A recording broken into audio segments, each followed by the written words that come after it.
Free Hoshino now! Free Hoshino now! Take care of yourself. Free Hoshino now! Free Hoshino now! Free Hoshino now! Free Hoshino now! Free Hoshino now!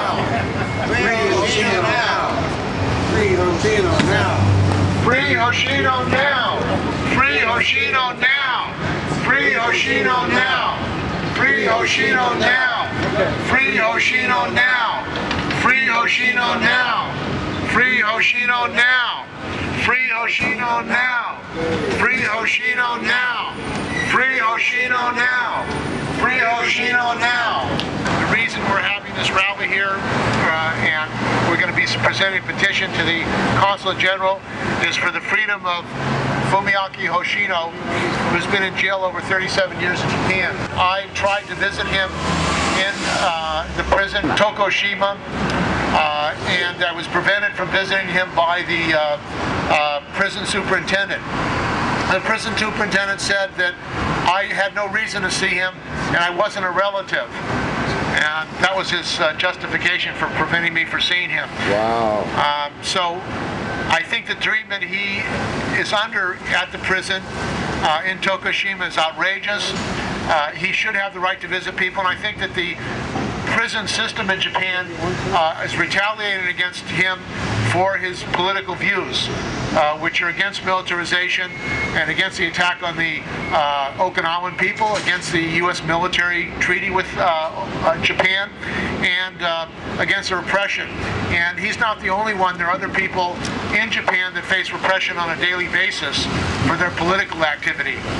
We are also going to be getting resolutions from unions and other organizations, community organizations, to call for the freedom of Hoshino and to organize, to educate the public here about his rights and the rights of all labor and political prisoners, not only in Japan but around the world.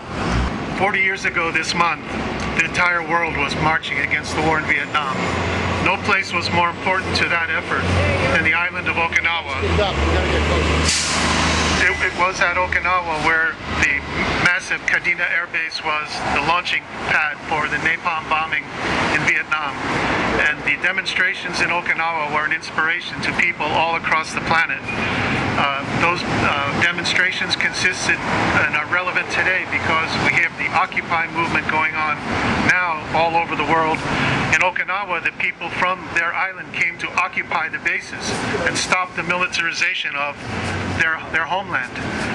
In Tokyo, 40 years ago this month, in the Shibuya district in Tokyo, a huge demonstration occurred against the reversion of Okinawa to the control of and make permanent the U.S. military bases there.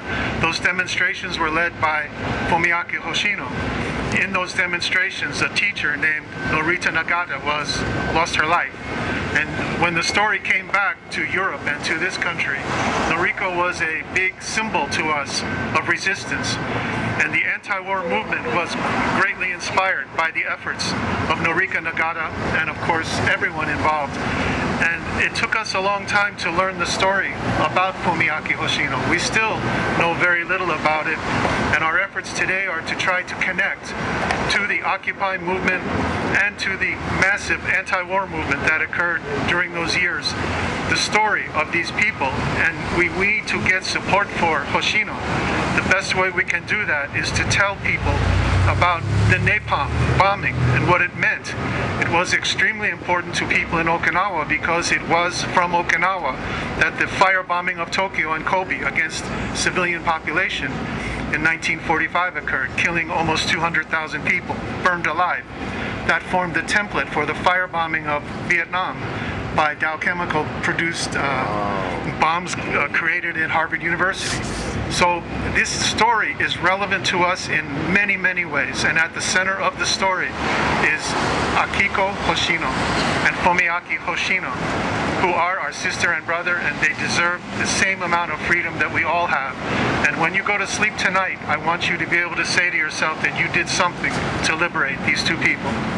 Criminal justice systems under capitalism are corrupt, racist, and dedicated to the defense of a reactionary ruling class.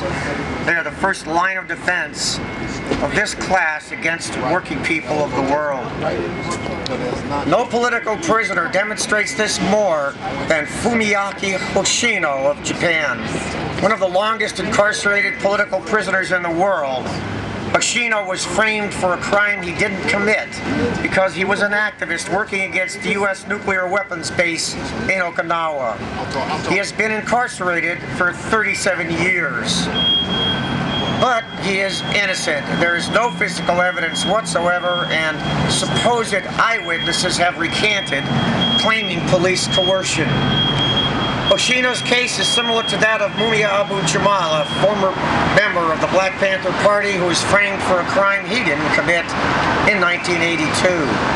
Like Hoshino, Jamal was targeted for his political beliefs and activism. The Labor Action Committee to free Mumia Abu-Jamal believes that cases such as those of Fumiaki Hoshino, Native American activist Leonard Peltier, and Mumia Abu-Jamal and others can only be resolved for working through working class action. For labor action to free Fumiaki Hoshino.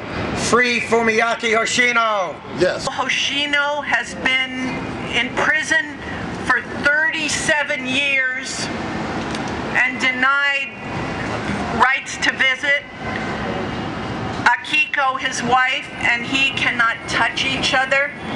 They don't have contact visits, and people who have tried to visit him have been denied, as Steve just explained. I just want to read something that he says now.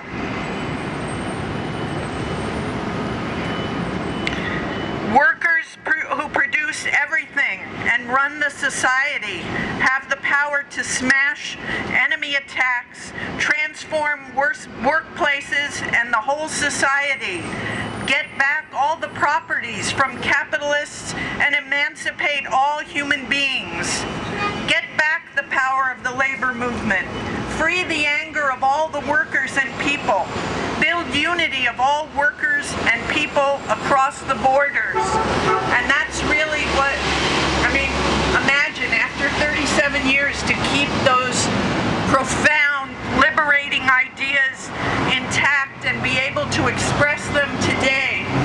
So much so that his defense committee in Japan actively supports Mumia Abu-Jamal, actively supports other U.S. political prisoners, and sees the struggle against having political prisoners as an international struggle.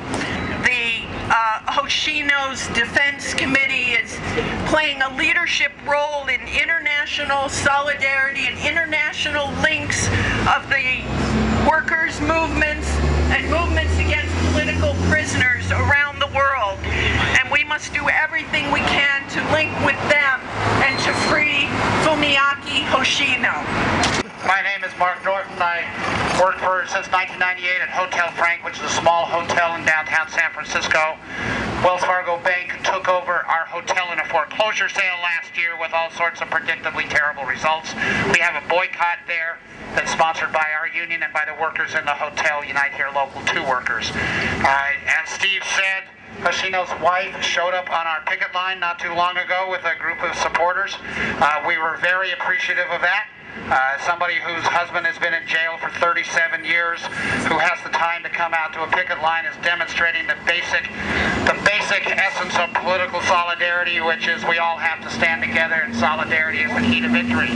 We need to put pressure on these politicians to release these political prisoners. And I believe that these political prisoners had knowledge to overturn the capitalist system that's in place, and they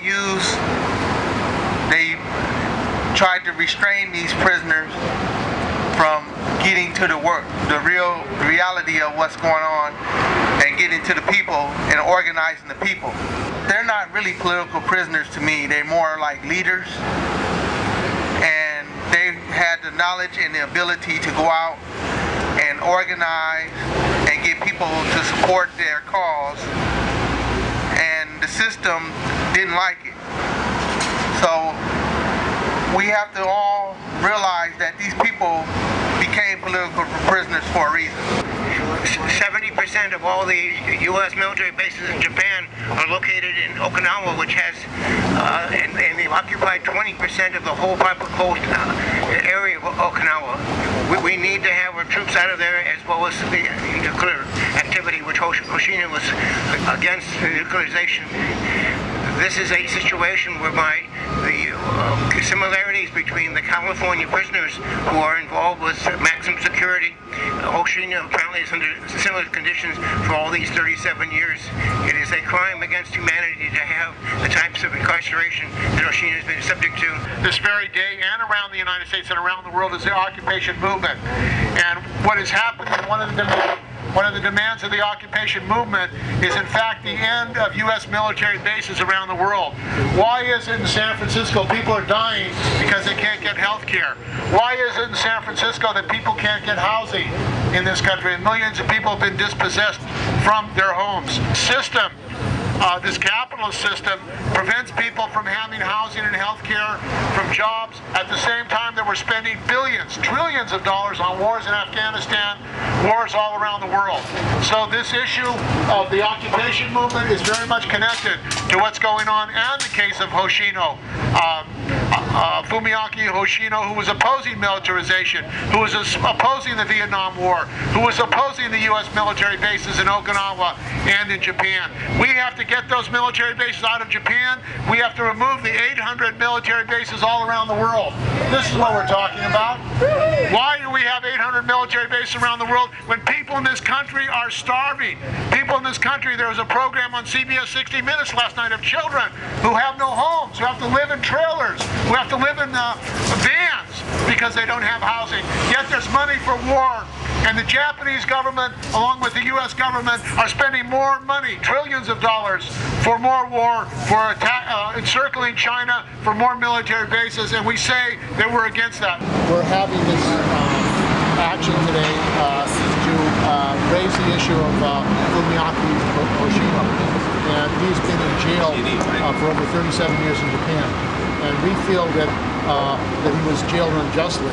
That the trial was not a proper trial because there was evidence that was introduced that was not allowed. And there's been evidence, a video and other material from what happened in 1971 that hasn't been allowed.